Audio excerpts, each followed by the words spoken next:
Sup, nerds?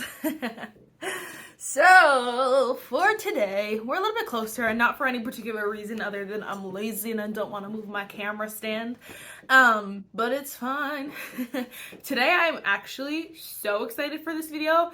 Honestly, thank God, because I was really like, I don't know what else to film, I don't know what to talk about, and I had like a filler video. But I was like, I don't know if I want to film that. Like, it was going to just be a video that just to throw up. Like, I wasn't super excited about it. But the Lord was like, oh, what about this? And I mean, here we are with a great idea. And I'm so thankful. Thank God. Because we have a fun one. I honestly, tell your friends, share this video. Obviously, hit the subscribe button. But I feel like this is a really good one. And so, literally, send it to your friends right away.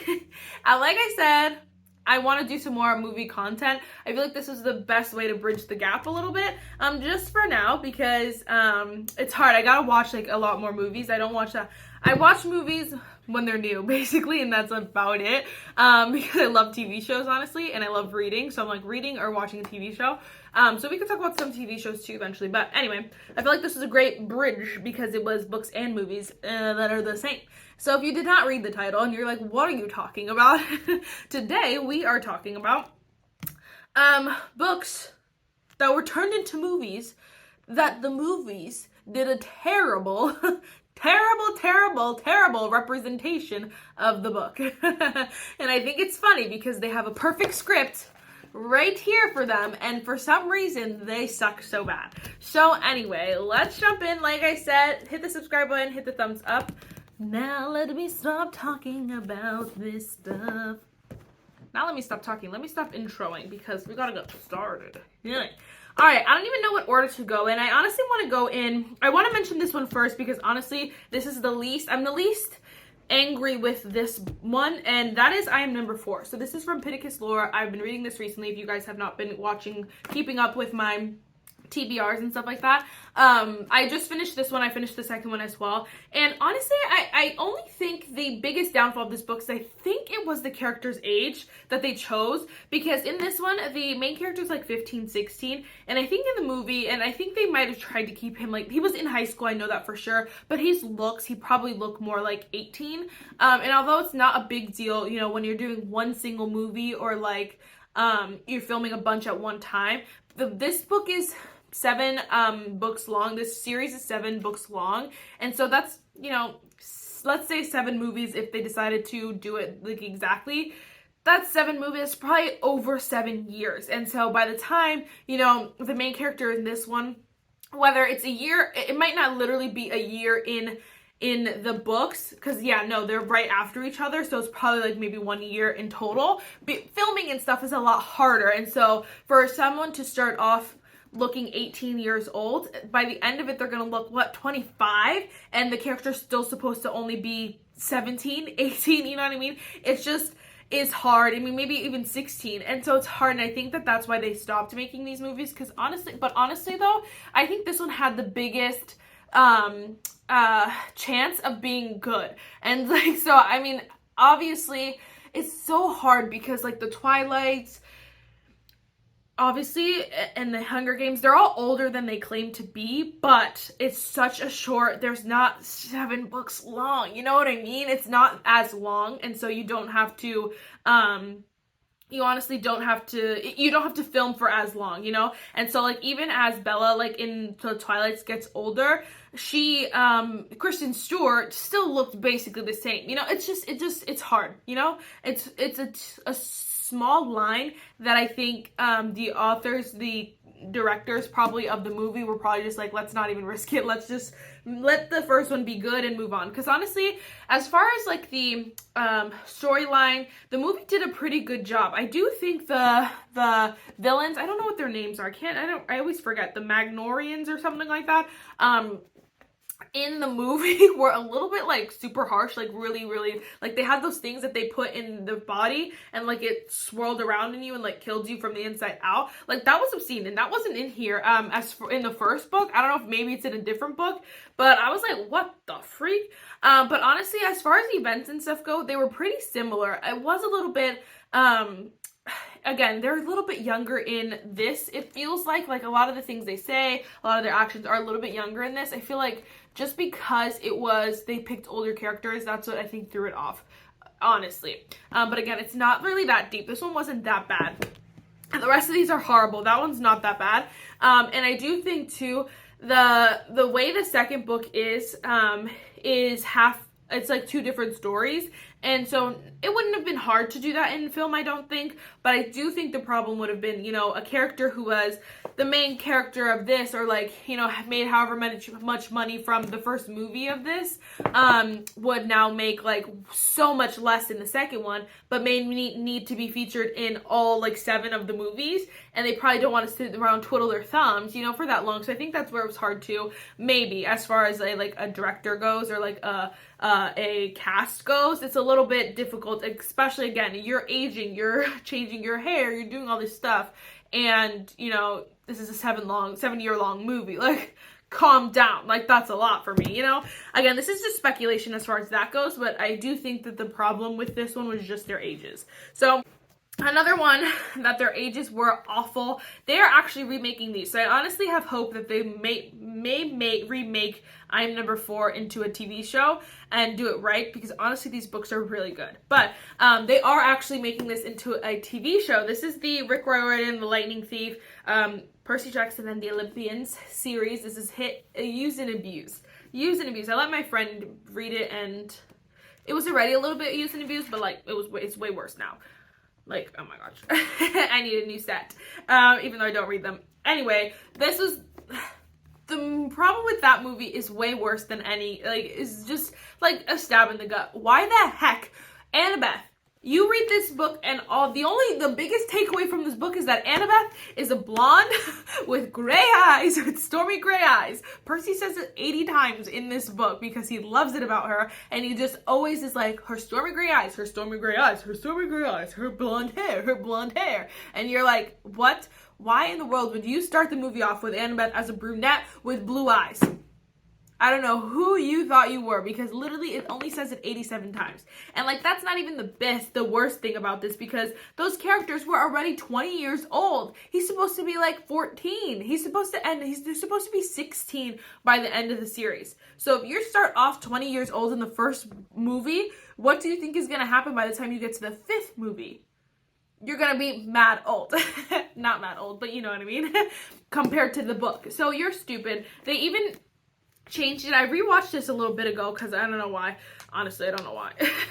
But it just makes me so mad every time I watch it. But they had changed the prophecy. The prophecy in the book is blah, blah, blah, by your 16th birthday. In the movie, they had to say your 20th birthday. No, they said 20th. And I was like, that's not right. That's not right. So they screwed that all up. They screwed up Annabeth completely. Clarice isn't even in this one. No, she's not even in this one. And it's I don't understand. She's supposed to be a bully. But then when you see Clarice in the movies, she's beautiful. And you're like, what? Not to say the bullies can't be beautiful, but I just mean she looks like a freaking model. What the heck? Clarice is not supposed to look that good in this. There's just so much wrong with it. They don't miss characters. They don't talk about other certain characters, certain things that are supposed to be talked about. The whole journey is just completely freaking wrong. And I get it. You have to cut some stuff down to put it in a movie. I understand that, but that does not mean, if you're not capable of shaving stuff off and, cutting pieces off without rewriting the whole story, then don't do it. And that was their biggest problem. They kind of rewrit the whole story. And you're like, why would you do that? This is Percy Jackson. They kind of just, made up stuff. They have to collect pearls and, blah, blah, blah. And I'm like, what are you even talking about? I honestly don't remember this book too well, but I don't believe they had to go get pearls. And even if they did, I know exactly it was not like that. Their journey ended up being completely different in the movie. And you're like, I don't... Why? I do think the characters, not the main characters by any means, but I do think, Poseidon was really cool. That's Owen from, Grey's Anatomy, my man. But, Zeus was really cool. Hades was really scary. They did those characters really, really well. Medusa was really good.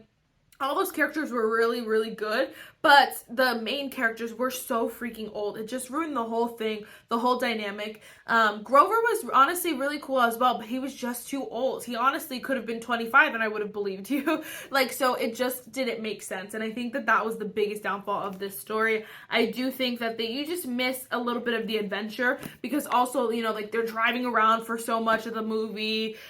They're in like a hotel, motel. It like takes away from the adventures of a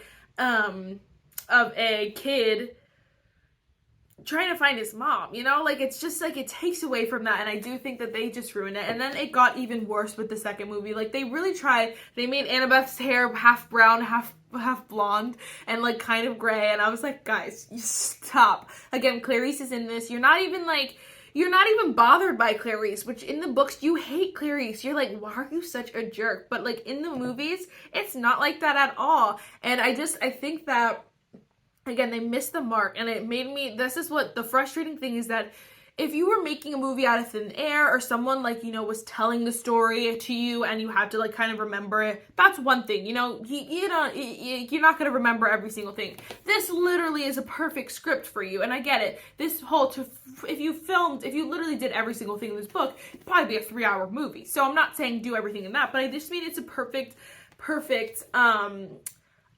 script for you to just use, to shave off. You can shave off some parts, you know, they don't need to be talking for this long, or like, you know, they don't need to necessarily go here first if blah blah blah blah. There are moments you can shave off, but like honestly, like they just rewrote the whole story, and that's a freaking huge problem. And this was even so bad that they stopped making the movies and decided to do a series, which I'm so excited for, which the characters are so young now, which I guess is like, it's like, obviously it's what you want for a good TV show, but like for me, I'm like, I can't be in love with Percy because Percy's like a child. I'd go to like prison. So it's like whatever, but like, you know, when I was reading this, I was young enough that I loved Percy. I actually loved Nico, but Percy was good too. Next, again, we're just going in a random order because these all just piss me off. Okay. This is The Hating Game by Sally Thorne. Such a freaking good book. So good. There's just the beauty of this book is just, it's enemies to lovers, of course. Obviously, it's called The Hating Game. And it's so cool because, again, it's not cool, but, you know, they're so cute because they kind of hate each other. Obviously, they sit right across from each other, like, on a desk. And they just play this game. Like, you know, she calls it, throughout the book, she'll make up a name for whatever game she feels like they're playing. So, like, it starts off and they're playing, like, the copycat game or whatever. And so she would reach for his pen, he would reach for his pen. She would grab her coffee, she would write blah, blah, blah, blah. Like that, literally copying each other back and forth. And she just kind of says, this is how it always goes, blah, blah, blah, blah. There's just this consistency as well. He always wears his shirts in order. Like, from blah, blah, blah, blah. Monday, Tuesday, Wednesday, she knows them by name. She's like, I hate this day, and blah, blah, blah. Like, she has this little, you can feel her anger and her, like, for that guy.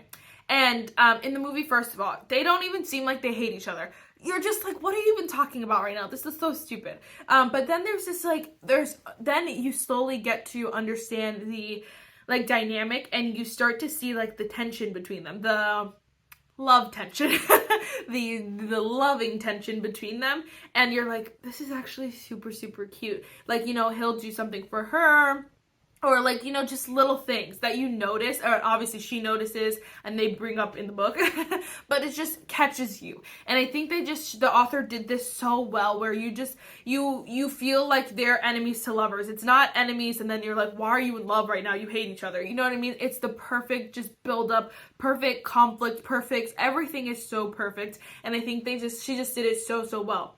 The movie just screws it up because, first of all, the main character, the guy, is supposed to be super gorgeous, apparently. You know? Obviously, people love who they love. Whatever. You know? People fall in love with other people, you know, who I wouldn't necessarily love. But in this, he's described as just like this perfectly beautiful man. And like underneath his clothes, you can see his muscles, like all this beautifulness. And in the movie, honestly, they picked a horrible guy. And not because he's like super ugly or anything like that. I do think he's like a fine looking guy. I just think there was a specific description that this author gave for him that was not fit at all. And then there's also this mystery to the guy where he's a little bit sour, but he's not necessarily angry. He's just a little bit like, what is that called? Brooding? Is that what you call it? Where you're like a little bit pouty, a little bit man pout, you know what I mean? You're a little bit man pouty, but it's super cute, but I'm not supposed to like it, I'm supposed to hate it. That's the vibe you're supposed to get, right? That's not the vibe this guy gets. He's honestly super weird. You're like, why are you a douchebag? Honestly, like, get out. You're not even hot enough to be a douchebag, so get out, get out.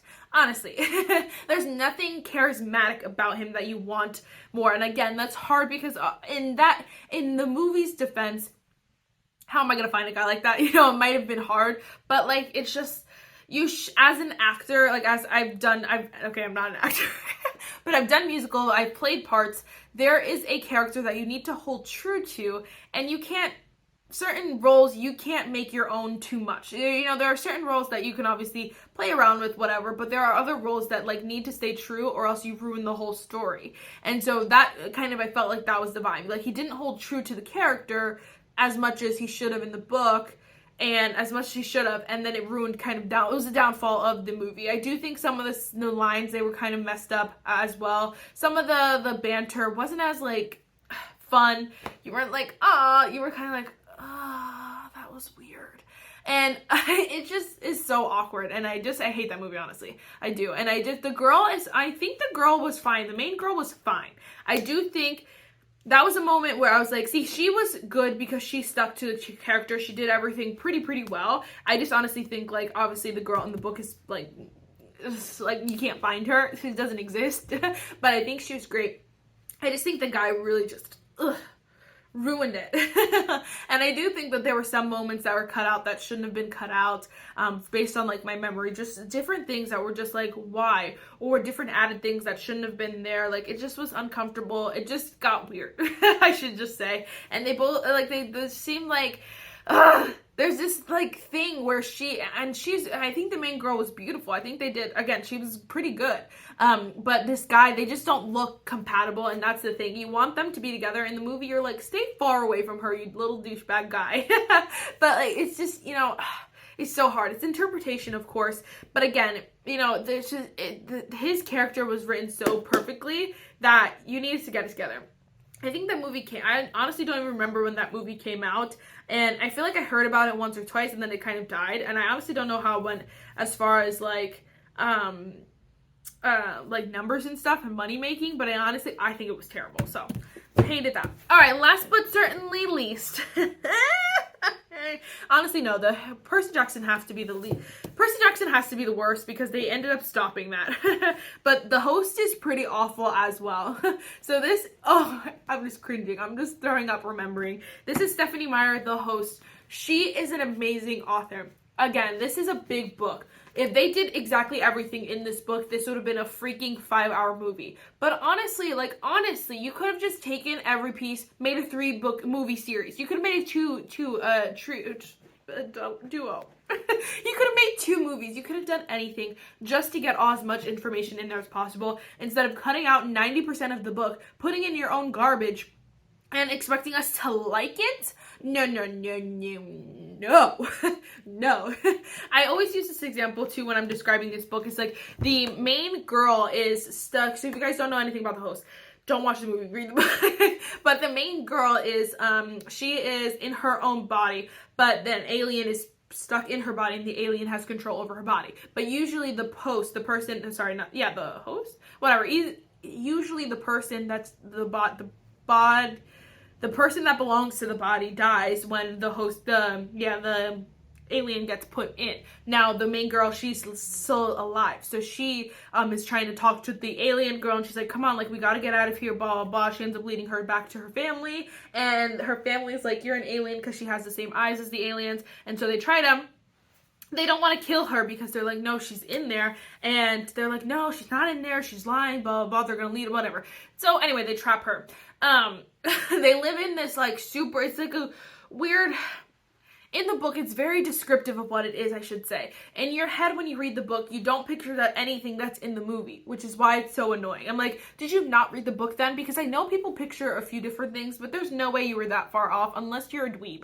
And honestly, you shouldn't be reading if you can't read. Because honestly, it's written perfectly for you. So anyway, eventually the girl's body's boyfriend, he's there, her brother's there, whatever. So they fall in love. Well, she loves the girl no matter what. At the end of the movie, hold on, before it gets to the end.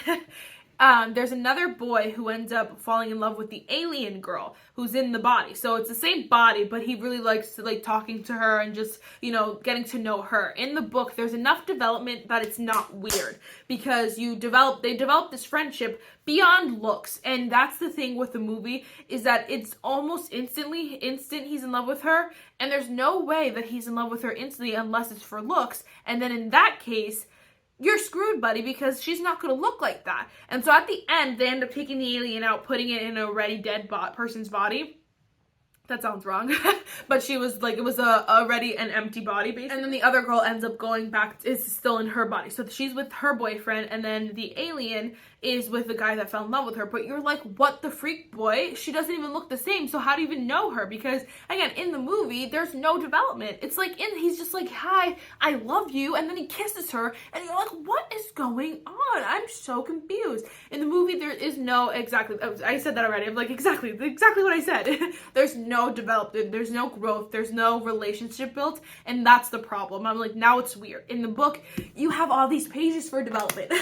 It's beautiful, and you're like, oh, he starts to care about her, he starts to protect her when all these people are trying to kill these aliens. Because these aliens, they came down and like took over the planet, and so like, obviously you're pissed at them, you want them to die, but he is like, finds this soft spot for her. He's like, but wait, she's nice, and she came all the way over here, and blah, blah, blah, and he starts to get to know her, and I think that's, again, where the book just is so much better, because you get to read the journey along with them. You know their thoughts, basically. Whereas in the movie, you don't know their thoughts because you can't hear their thoughts, you know what I mean? Like, unless they say it out loud. And so it is, obviously, books are just better in that way. You can read, the author can say things without the character saying them. And so that obviously works in the favor of a book. And I always just think the books have always been better. But there's something to be said about Divergent, about the Hunger Games, about the Twilights. They recreated those books, those movies pretty well, like pretty spot on if you ask me. There are obviously things that they have to cut out, things that are annoying that they cut out, things that you would have preferred if they were in the movie. But it's not bad enough to make them a bad movie. You know what I mean? Like, these are bad movies. It's not uncomfortable enough that you feel like this character is like completely wrong. Like, it's not. They did them right, and there's something, again, to be acknowledged about that and about those things, even if it's not your favorite movie, even if you think that you like the book better. Either way, they did something right. And so I think that is just the standard that I have for movies that create after books. Like, stop rewriting the stories. It just doesn't make sense. Why call it the Host? Why call it The Hating Game? Why call it all of these things and then completely rewrite the story? You're ruining it. There are things that literally, to me, is what makes me so mad, is there are things that are so straightforward. Like, this book literally tells you this one thing and you're deciding to go against it, and you thought that no one would notice. No. No, you want to make a quick buck? Well, now you're freaking screwed because you have to pay for all these things, and your movie was terrible. And so it's so hard. And I really wish they did The Host justice, because Stephenie Meyer is so related to the Twilights. It's like you go in there with a really high expectation, and it's a really, really bad. Honestly, the characters too, horrible. That casting, oh my gosh, junk. And it's not even like, again, it's not, I'm not saying I'm like the perfect actor or like this beautiful person that should play every part. I'm not like trying to, to my own here anyway. I'm just saying that from what I've seen from other movies, from casting, from people who've been like small characters in different TV shows and different things, I've seen so many people that would have been so better for this cast. And so I'm like, you're just not looking. You're trying to find cheap people who you can just pay quickly. Honestly, the guy in The Host was actually in the Twilight movies as well. I mean, in the Lightning Thief movies as well. Maybe we need to stop casting him.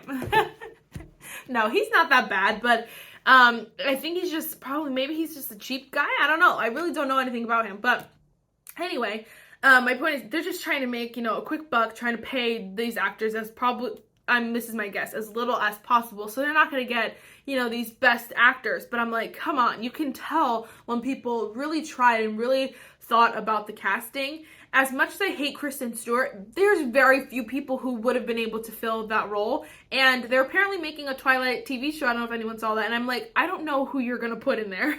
And not that, again, I don't like Kristen Stewart. I think the Bella in the book is just the best version of Bella. Robert Pattinson did Edward so well. And nobody has matched a book so perfectly than Robert Pattinson playing Edward. But actually maybe Jacob being Taylor Lautner being Jacob. But anyway, or Shark Boy. He's really good at his roles. But anyway, my point is just that there are actors out there, and I think that they just didn't want to look too hard.